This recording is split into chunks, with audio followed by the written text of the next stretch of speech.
Welcome to the creative brain of Dean Hawk. Get ready to be challenged, inspired, and equipped to become a better ministry leader.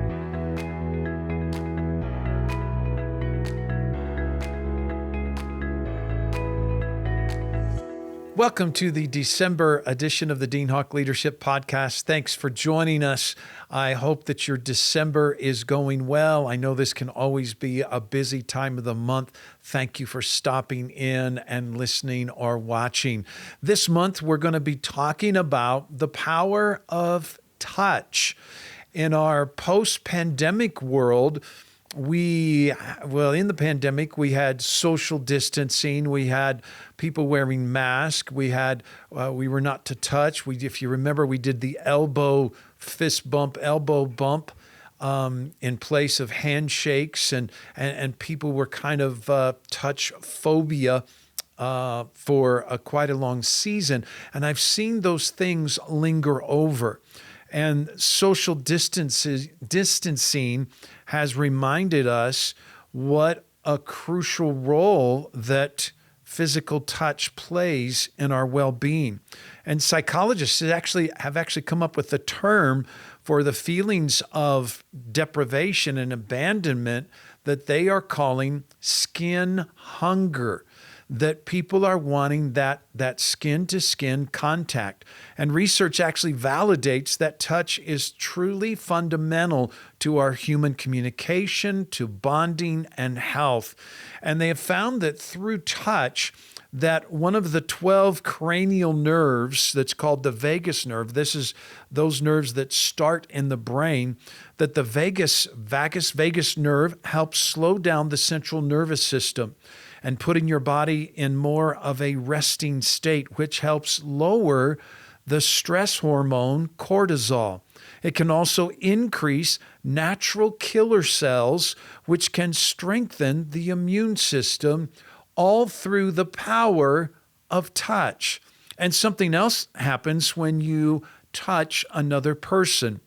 They have found that your levels of serotonin, a neurotransmitter that basically acts as the body's natural antidepressant and pain reliever, that increases when you're receiving that skin-to-skin contact. In addition to lowering cortisol and boosting serotonin, touch can also increase the hormone known as oxytocin, or it's commonly referred to as the love hormone.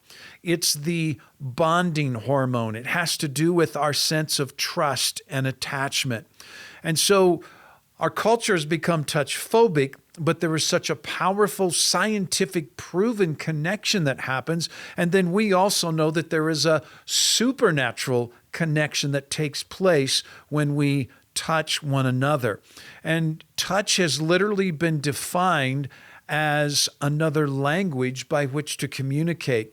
Back in 2009, they did a study and they found that participants were able to communicate 8 distinct emotions of anger, fear, disgust, love, gratitude, sympathy, happiness, and sadness through touch, with some of those as accuracy rates as high as 78%. That there's a wall, they put the arm through, and the person is supposed to touch them and convey these different emotions. Well, here in the church world, we were pretty good at the customary handshake. And our goal is to go beyond that. I call it the turtle. We're in our shell and we extend our arm out of our shell and we touch hand to hand and then we pull back. And we have found that people have become somewhat numb or don't get the same results from the skin-to-skin contact of just a generic handshake. And so as we look forward, more recent studies have found that seemingly insignificant touches yield bigger tips for waitresses, that people shop and buy more if they're touched by the store greeter, and that strangers are more likely to help someone if a touch accompanies the request. Lots of times in these studies, people don't even remember being touched. They just feel there was a connection. They feel that they liked the person more. And so what is the power that a godly hug could do, of a godly transfer in our churches? In 2010, they did another study on the subject of touch, and they found that students who received a supportive touch on the back or arm from a teacher were nearly twice as likely to volunteer in class as those who did not. A sympathetic touch from a doctor leaves people with the impression that the visit lasted twice as long compared with estimates from people who were untouched. A warm touch seems to set off the release of oxytocin, a hormone that creates the sensation of trust, and it helps reduce levels of the stress hormone cortisol. Couples who touch more are reporting more satisfaction in the relationship. And the journal Emotion found that NBA teams with players that had more physical interaction, fist bumps, high fives, hugs, and team huddles, experienced better performance outcomes than teams and individuals who were not as touchy. And so what do we do? How do we apply this information to the church? And how do we safely bring touch into our ministry moments and really making people feel valued and loved and special before God? Number one, define what a safe touch is to your team.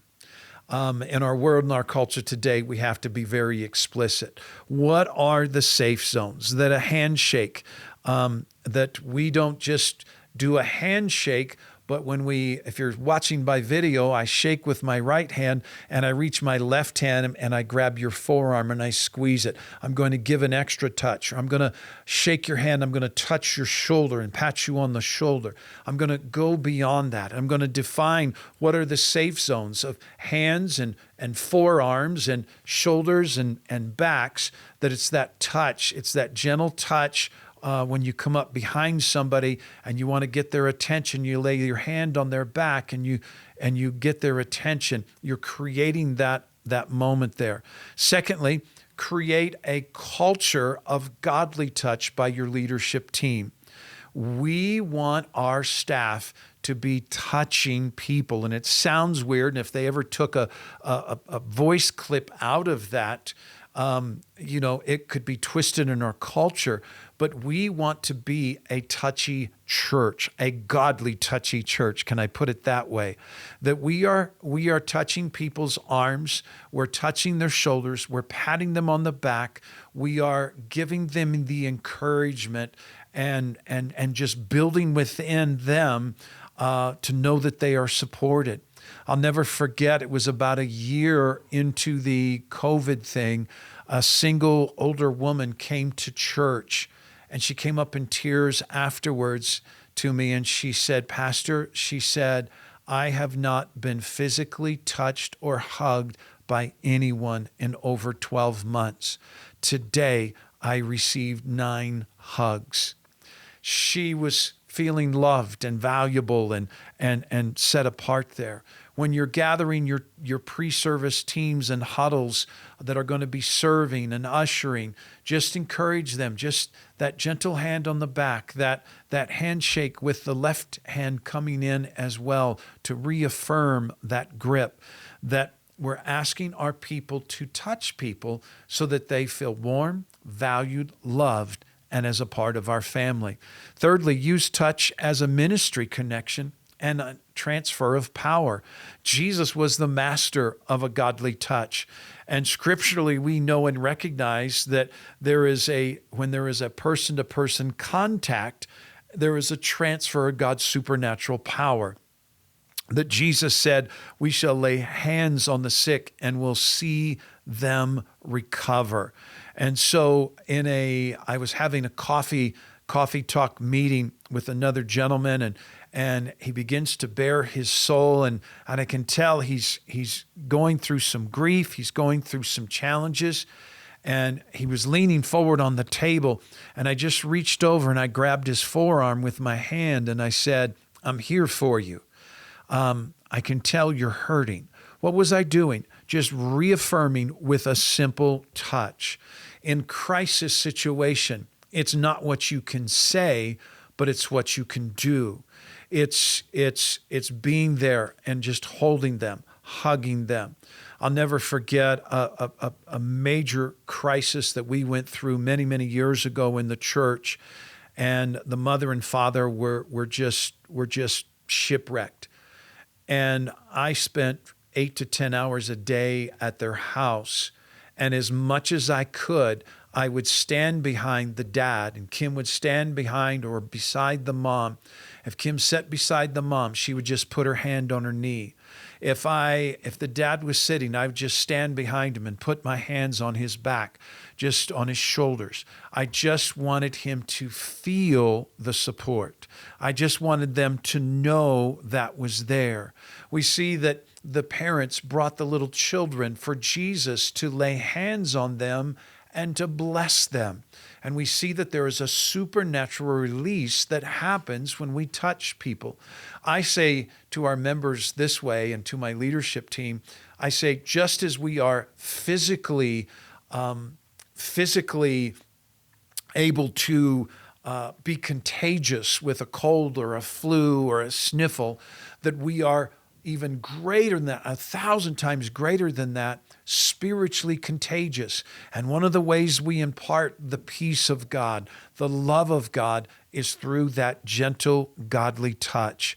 And then we want to use touch in the classroom setting to quiet rowdy kids or youth.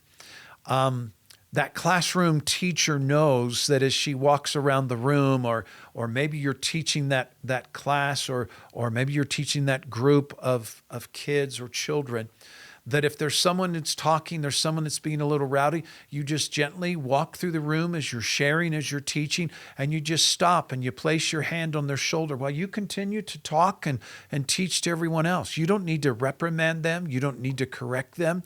That simple touch says, I hear you, I see you, and I'm acknowledging that you are here. Because that's what the rowdy kid is doing. He's saying, I want attention. I want people to see me.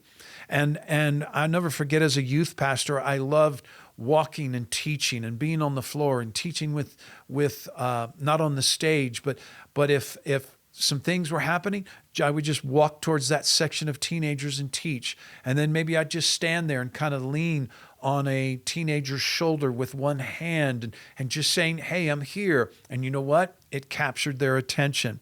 Number 5, use touch to engage and connect with the crowd. Here's what I love to do on Sunday mornings is I will walk the auditorium prior to service starting. We've already got people in their seats, and I'll just walk around, and my goal is to greet them visually and eye to eye, greet them, but touch them as well. It might be that even once service has started and the music's going, that's a little bit difficult to talk, that as I'm walking up to my seat, that I'll touch one of the guys on the back and just kind of give a thumbs up, good to see you, but I'm creating that touch moment. Get your staff godly touching and connecting with the crowd, and just drawing them in. This is a person that cares. This is a person that loves. I want to listen to them. Number 6, use touch to encourage your team members. Use touch to encourage your team members. It's one thing to hear an encouraging word. It takes it up several notches when they're touched. So one of the things we've done as a lead team is periodically, maybe just once or twice a year, we'll say, hey, we want to take this time today to just pray over one another and just encourage one another. So we'll put the chair in the middle of the group, and we'll ask people, our team, to gather around them and to each of us give them a compliment, and then B, we pray over them. It's one thing to receive a compliment. It's another thing when somebody puts their hand on your shoulders and they look at you and they say, thank you for investing in my life. I want you to know how much I love and appreciate the effort, the continual hard work and hard effort you do. Man, you're making a double impact there, not just verbally, but through the power of touch. And then lastly, number 7, apply the power of touch in your family relationships. Our children need to feel safe in mom and dad's arms. We need to have opportunities for our kids to come sit on our laps. For me, it's grandkids, and just communicating through that touch that you are loved, you are protected, that you are safe. It's just being, even with your teenage sons or daughters, of just periodically going up and giving them a hug and expressing verbally your love and affirmation to them. So there you go. It's the Christmas holiday season. Give your church the gift of hugs. God bless you guys. Thank you for joining us today. For a free sermon series and teaching outlines by Pastor Dean, visit us at deanhawk.com. Be sure and join us next month as we continue our growth on leadership.